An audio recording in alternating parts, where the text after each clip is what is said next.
Telangana CM Revanth Reddy ఢిల్లీలో బిజీగా గడుపుతున్నారు. కాంగ్రెస్ అగ్రనేత రాహుల్ గాంధీ ఏఐసీసీ పెద్దలతో భేటీ కానున్నారు. ఈ నేపథ్యంలోనే కేబినెట్ విస్తరణపై ఆశావాహకుల్లో ఉత్కంఠ నెలకొంది. ఈ నెలాఖరు లేదా వచ్చే నెల మొదటి వారంలో తెలంగాణ మంత్రివర్గ విస్తరణ ఉండే అవకాశం ఉందని ఇప్పటికే పీసీసీ చీఫ్ మహేష్ కుమార్ గౌడ్ స్పష్టం చేశారు. ఒకవేళ కేబినెట్ విస్తరణ జరిగితే 4 లేదా 5 మంత్రివర్గంలో చోటు దక్కే అవకాశం ఉంది. ముఖ్యంగా ప్రాతినిధ్యం లేని జిల్లాలు, సామాజిక వర్గాలకు ఛాన్స్ ఉండనుందని పార్టీ వర్గాలు చెబుతున్నాయి.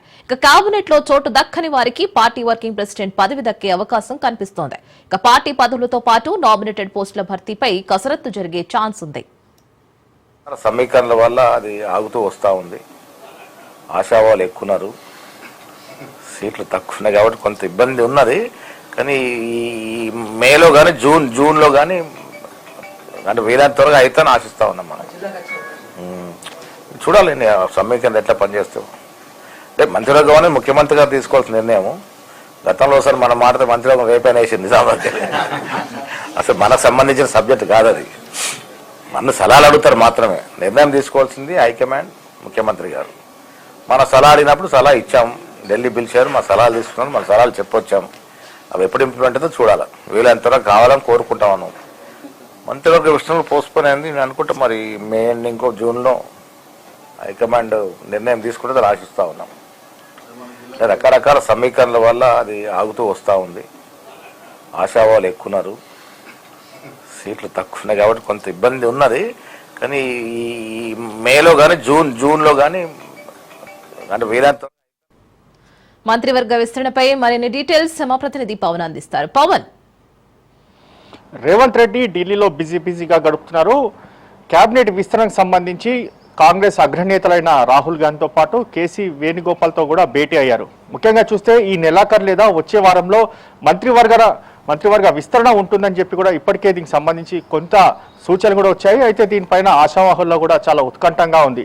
అయితే ఇప్పటికే దీనికి సంబంధించి కోమరెడ్డి రాజగోపాల్ రెడ్డితో పాటు వివేక్ పేర్లు కూడా ఖరారైనట్లుగా దీనికి సంబంధించి కొంత వార్తలు కూడా వస్తున్నాయి. అయితే ఇందులో చూస్తే మాత్రం సామాజిక వర్గంతో పాటు దీనికి సంబంధించి కొంతమంది పేర్లను కూడా ఖరారు చేసినట్లుగా తెలుస్తుంది. అయితే ముద్రా సంబంధించిన సామాజిక వర్గానికి కూడా ఒక సీటు అంటే మంత్రివర్గ విస్తరణలో ఒక సీటు కేటాయించాలని చెప్పి కూడా ఇప్పటికే తెలంగాణ కాంగ్రెస్ ప్రభుత్వం కూడా ఒక ఆలోచనలో ఉన్నట్టుగా తెలుస్తుంది. మరోవైపు చూస్తే ఇప్పటికే 4 లేదా 5 మాత్రమో మంత్రివర్గ విస్తరణలో చోటు ఉంటుందని చెప్పి కూడా దీనికి సంబంధించి పీసీసీ యొక్క అధ్యక్షుడు మహేష్ కుమార్ గౌడ్ కూడా దీనికి సంబంధించి ఒక స్పష్టం చేశారు. అయితే ఇందులో చూస్తే మాత్రమో ఎవరెవరికి దీనికి సంబంధించి సీట్లో అంటే మంత్రివర్గ విస్తరణలో సీట్లు ఖరారు అవుతుందని మాత్రం వేచి చూడాల్సిన పరిస్థితి కనిపిస్తుంది. మరోవైపు చూస్తే ఇప్పటికే చాలా మంది ఆశావాహులు ఢిల్లీలో అగ్రనేతలను కూడా వారిని సంప్రదించారు. ఎందుకంటే తమకు మంత్రివర్గ విస్తరణలో చోటు కల్పించాలని చెప్పి కూడా కొంతమంది దీనికి సంబంధించి కూడా వారిని పూర్తిగా వారితో సంప్రదింపులు కూడా జరిపినట్లు తెలుస్తుంది. అయితే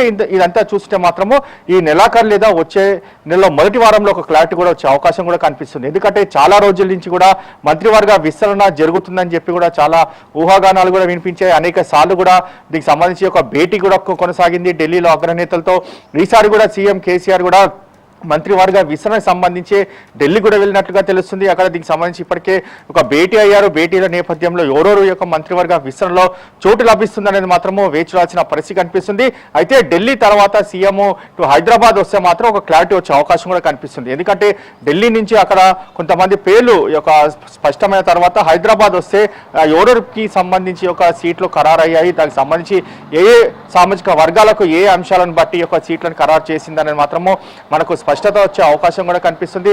అయితే ఇప్పటికే దీనికి సంబంధించి రెడ్డి సామాజిక వర్గం కావచ్చు, అంతేకాకుండా కొంత ముద్ర సంబంధించి సామాజిక వర్గాన్ని కావచ్చు, ఇతర సంబంధించిన సామాజిక వర్గాన్ని కూడా ఒక్కొక్కరి పేర్లను కూడా మంత్రివర్గ విస్తరణలో దీనికి సంబంధించి చర్చించినట్లుగా తెలుస్తుంది. చర్చించిన నేపథ్యంలో కాంగ్రెస్ అగ్రనేతలు ఎవరెవరు పేర్లు ఖరారు చేస్తారని మాత్రము వేచి చూడాల్సిన పరిస్థితి కనిపిస్తుంది. ఇప్పటికే సీఎం రేవంత్ రెడ్డి కూడా కొంతమంది పేర్లను కూడా ఇక్కడి నుంచి ఖరారు చేసుకొని వెళ్ళినట్లుగా తెలుస్తుంది. అక్కడ వారికి సంబంధించి వీరికి ఎందుకు మంత్రివర్గ విస్తరణ విస్తరణలో చోటు ఇవ్వాలి, వీరు ఎందుకు పార్టీకి సంబంధించి ఎన్ని రోజుల నుంచి పనిచేస్తున్నారు దానిపైన కూడా కొంత ఈ యొక్క భేటీలో కూడా కొనసాగుతుంది.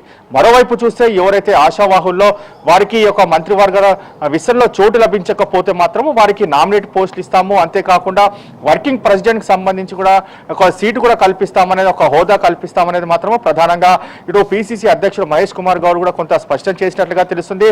అయితే ఎవరైతే ఈ యొక్క దీనికి సంబంధించి మంత్రివర్గ విస్తరణలో సీటు లభించకపోతే మాత్రం వారి అలకం ఉంటే మాత్రం వారిని కూడా సంప్రదించి ఈసారి లేకుండా దీనికి సంబంధించి వేరే పోస్ట్ కూడా ఇస్తాము, నామినేటెడ్ పోస్ట్ కావచ్చు, ఇతర సంబంధించిన కొన్ని పోస్టులను కూడా తమకు ఇస్తామని చెప్పి కూడా వారిని సంధానించే పని అవకాశం కూడా కనిపిస్తుంది. ఓవరాల్ గా చూస్తే మాత్రము మరి ఈ యొక్క మంత్రివర్గ విస్తరణలో సీఎం రేవంత్ రెడ్డి హైదరాబాద్ వస్తే మాత్రము కొంత క్లారిటీ వచ్చే అవకాశం కూడా కనిపిస్తుంది. Right Pawan, thank you for the update.